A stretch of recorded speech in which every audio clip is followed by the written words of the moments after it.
Boom. I'll clip this mic on, innit? Bobs, I fixed my mic now. But listen, we've got tipping point over here on my left. For you, it's probably your right. We've got a tipping point. And then we've got appetite versus availability. What I was going to do is break down both of these concepts in two different videos, but they work hand in hand. They come together, they come as a package. Yeah. So listen, these two concepts, the reason why I'm even making these videos is because these two concepts alone are responsible for me hitting that first 10K month with my clothing brand, yeah? And this is no crap. Like I promise you, there's no sugar coating, there's no fake forged numbers. These two principles alone, once I mastered them, yeah, was able to make me hit that first 10K per month with my clothing brand, yeah? So if I didn't come on here and break down these two concepts, I'd be a bit of a prick, in all honesty, yeah? And to be honest with you, a lot of people have been asking me, why do I make these videos when I've still got my clothing brand. Why am I giving away the secrets? Yeah. Let me tell you why. There's one real reason why. Yeah. Because I needed this. You see, when I first started my brand when I was 16 years old, you guys know the story already. I started my brand when I was 16, when I was still in school. I just had my daughter. I didn't have a lot of guidance. It's crazy. Even the fact that I had a daughter at 16, it's mental. I'm just saying that so casually. I forgot to turn on the lights. That's crazy. Hold on. That might be a bit better now. Yeah. That's that's the beauty of these videos, you know, they're all unfiltered, unedited. Yeah, this is just the reality. But anyway, when I was 16, I just had my daughter. I'm still in school and I've started this business. So now I've got a daughter and a business and I need guidance on both of them. And I feel like it's my experiences that really molded me and was able to make me overcome these little challenges that I had, become the man and the business owner that I needed to be. Yeah. So these principles here, they didn't just come out of nowhere. I didn't pluck them out of the sky.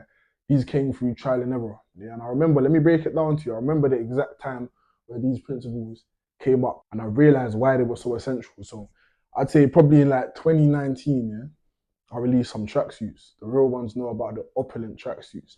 This was like the step up for me and my clothing brand, yeah. And what I mean when I say that is beforehand, I was working with some manufacturers in Pakistan.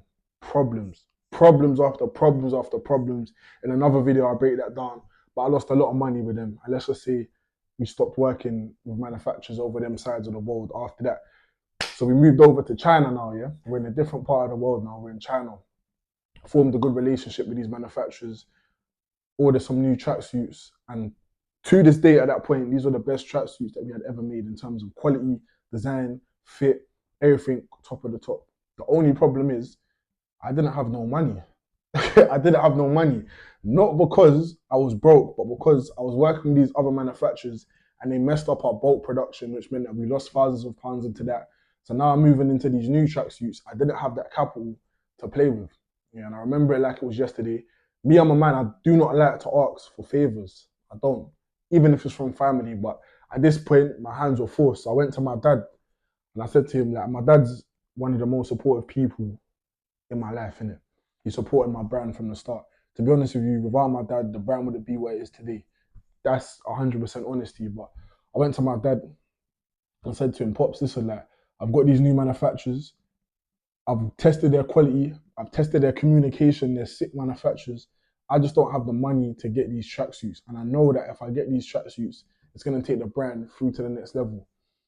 I needed 2K at the time. I needed £2,000. My dad said to me, do you know what? I'm gonna take the risk on you. Take it. Have the money. He said, I want this money back within a month though. Yeah. So I said, cool, no problem. Like now we're on track. Now I've got the investment to get into these tracksuits. All I've got to do is get these tracksuits over here and sell them. Yeah. Well, that's what I thought. The only problem that came with that, I didn't have a clue on how to sell these tracksuits. One thing that I forgot to mention is that these manufacturers in China, they had a higher MOQ.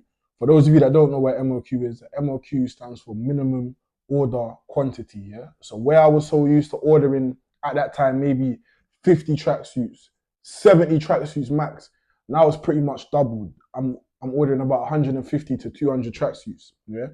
So now, yes, the quality is increased, the communication with my manufacturers have increased, like everything's increased, but so has the amount of tracksuits, the amount of products has also increased as well. So I've got to go extra hard on my selling techniques or strategies. So my whole mentality was, Let me reach out to as many people as I can to see if they want to buy this tracksuit. I'm shouting my friends before they even arrive at before the tracksuits even arrive at my house.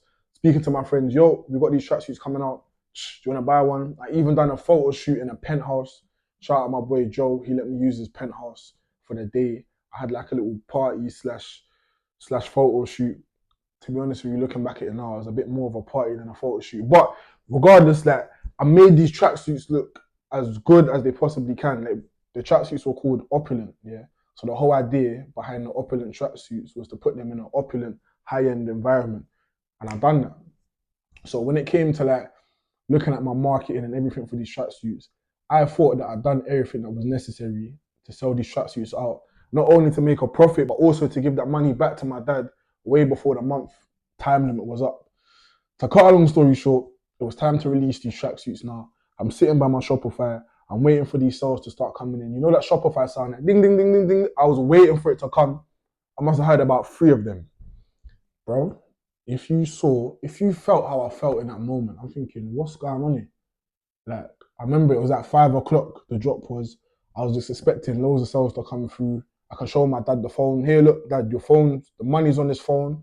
I just got to wait a couple of days and I can give it to you. But no, we must have sold about 3 tracksuits that day, yeah?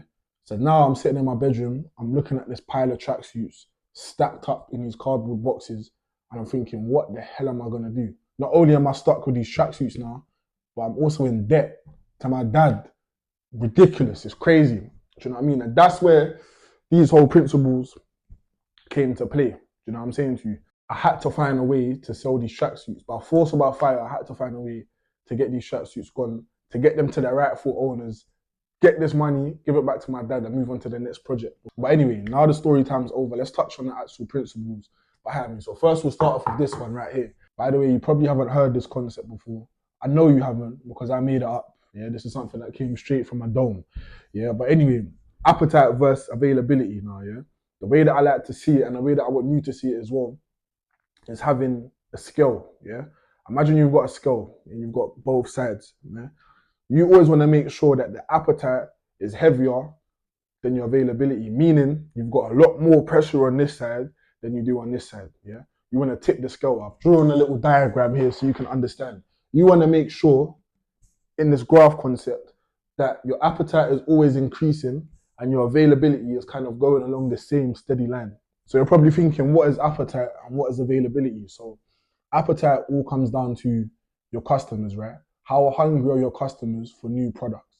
You want to make sure that your customers' appetite is all the way up. They've got big stomachs. They are hungry for your products. That's the state that you want your customers to be in. You want them hungry for more. And then when it comes to availability, this is all based on how much products you have available at a given time. So going back to that scale, your appetite must always be heavier than your availability. That hunger for your customers must always be more than the amount that you can supply them with your products. Let me give you an example to kind of help you understand this concept. So let's say you had 10 tracksuits, right? Not a lot of tracksuits, 10 tracksuits, you can sell them within a blink of an eye anyway. But I'm just using this number to show you that you don't need to have the most amount of inventory, stock, products for this concept to work, yeah? So let's say you had 10 tracksuits, you posted them on your story, you've spoken to a few of your friends, and you've kind of just let the world know that you've got these tracksuits available, but you've only got 10 of them. And now off the back of that, you've had 30 people reaching out to you. Or not necessarily reaching out to you, they've signaled interest to you, which is over here. We're going to touch on this later in the video, but they've signaled a level of interest to you. You've had people signal interest towards your products, yeah? So that could be in the form of comments on your Instagram, direct messages. It could be word of mouth. You can hear people talking about your tracksuits. Or it could be people simply calling you and saying, bro, sis, I want to buy this tracksuit. When can I buy it? That's all signaled interest. So let's say you've got 30 people that signaled interest and you've got 10 tracksuits available now. So now you're in a position of power with your brand. What do I mean by that? A full 360 of your brand, yeah? Every touch point of your brand, you now have complete control over. Even when it comes down to your pricing. Now, a lot of brand owners, they believe that they've got 100% say so on the price of their products, when in reality, they don't. The market controls the price of their products. When your product isn't in demand, you're kind of forced, your hand is forced to price your products based on what is accepted by the market. by the customers, by other brands. But when your brand is in demand, when you tip the scale in terms of appetite and availability, since you've got a lot more appetite than availability, you're in a position now where you can price your products at 300, 400, 500 pounds if it makes sense for your brand, because you know that with or without certain people, these products are going to get sold. You're not relying on your friend from around the corner or your family member, like, please buy this tracksuit. I need that. That's out the window. Like, you've got this energy of with or without, these products are going to get sold. So you can pull certain strings now. You're in complete control. You're in complete control of the price. You're in complete control of when you release the products. You're in complete control of who you sell your products to. And you get to tell people no. Yeah. I feel like I'm going to touch on this over here. Yeah. But you need to get a lot more comfortable with your clothing brand by saying no, like the product's sold out.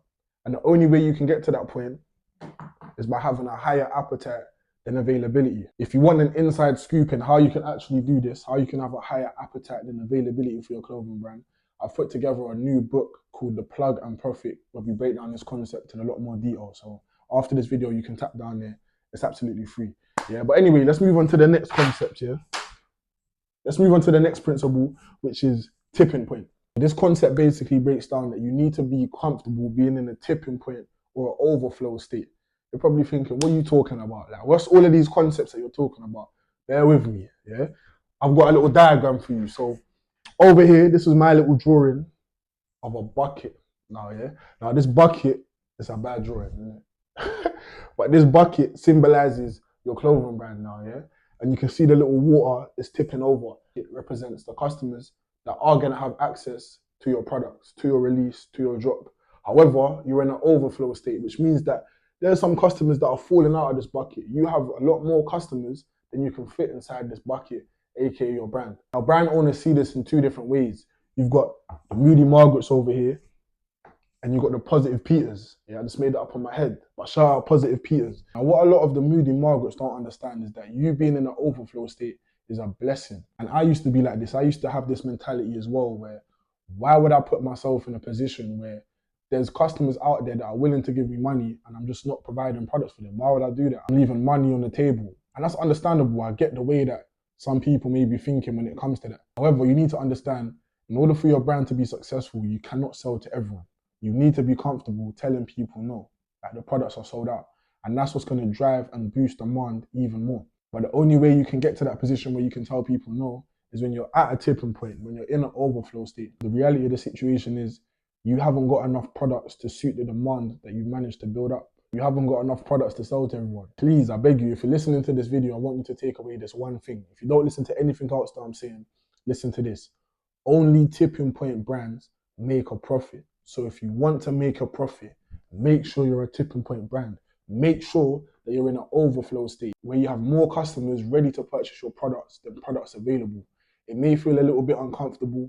You may have a few disappointed customers. However, that just helps you in the long run. It helps to build up that overall demand and appetite for your brand. Now you can begin to see how both of these concepts come hand in hand. But anyway, I know you guys, and I know the question that you're probably asking.